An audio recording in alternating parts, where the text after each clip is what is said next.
Well, gold is a very interesting asset because it's been around for thousands of years, and at various times people look at it in a different way.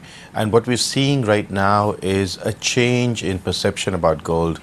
For the last 10 years or so, there were a lot of people getting into gold because they felt gold was undervalued compared to other assets. And in last 12 months or so, it's been a neglected asset, and people were the same people who bought it for the last 10 years were selling. And so that's why you felt this feeling of bearishness. What has happened, however, is a new set of investors are buying now. And so what you're seeing is continued physical demand from Asia, but also demand coming in from people who are worried about inflation, who are worried about higher interest rates, and then more recently, of course, the fear of political crisis in Europe has fed gold demand, and that's why the prices have gone up. And that's created that gap between the recent bearish calls and suddenly the recent buying that's taking place on gold.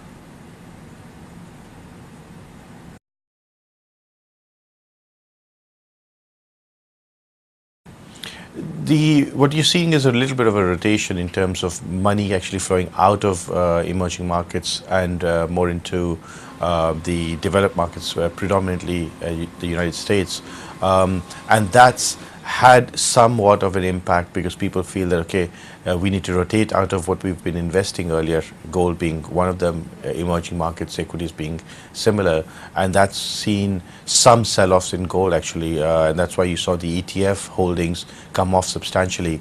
Recently, however, we've seen ETFs holdings stabilize at the current levels of around 12.5 million ounces. So I think right now we've reached a stable level of ETF holdings. That rotation out of equities, out of gold and emerging equities, especially out of gold into developed equities, has probably now tapered off a bit.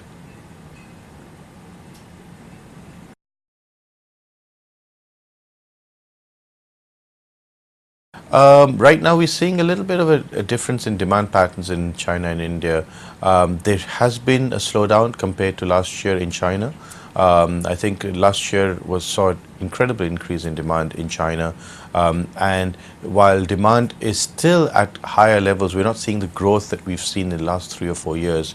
So we're basically seeing the quarterly demand for gold in China at levels which are close to last year, maybe down 5 or 10%, and then next quarter was up 5 or 10%. So we've stabilized at the current demand levels in China.